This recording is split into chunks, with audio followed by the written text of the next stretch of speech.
5 minutes.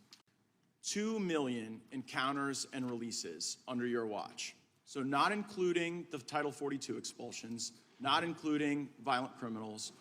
Of those 2 million plus that you've encountered and released, how many have you told to go home?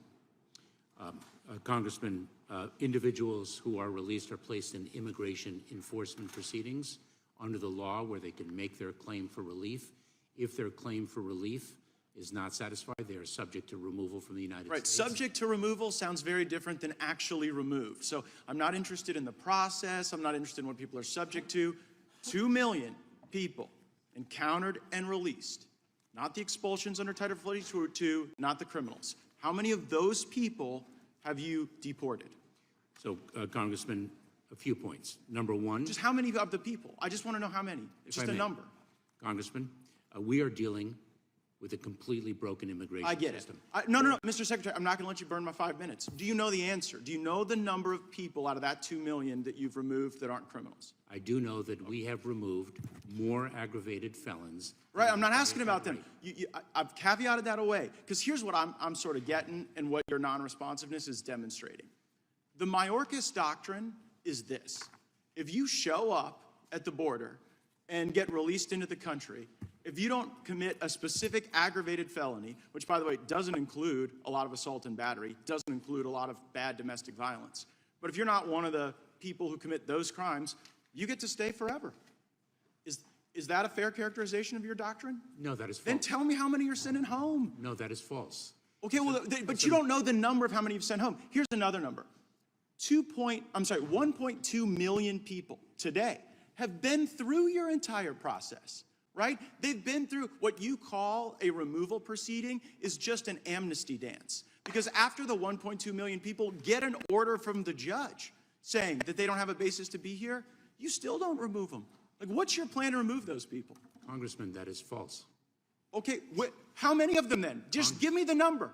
Congressman, in this country, there are between 11 and 12 million. Right, but I'm asking about a subset that you won't send home. And the reason you're smirking about it and the reason you won't answer my question is because everybody gets the joke. And the sad thing is it's not just us here, it's the cartels who get the joke too. And so now what you've done to execute this Mayorkas doctrine where so long as you don't commit a crime, you get to stay here and burden our hospitals, burden our schools, burden our social services, burden our jails.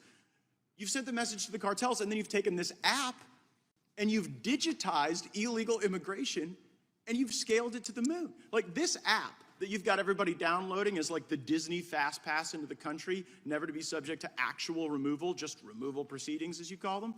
That app doesn't do any search of their criminal history in their home country, does it?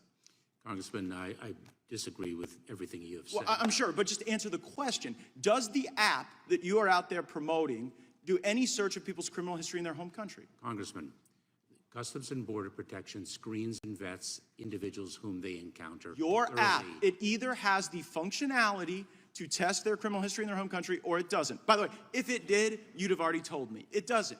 And then the other epic failure of this that's empowered the cartels is that in these processing centers you've set up in other countries to just wave them all in at a rapid pace, you've had to shut them down in Nuevo Laredo because the cartels were standing outside extorting people. Isn't that right?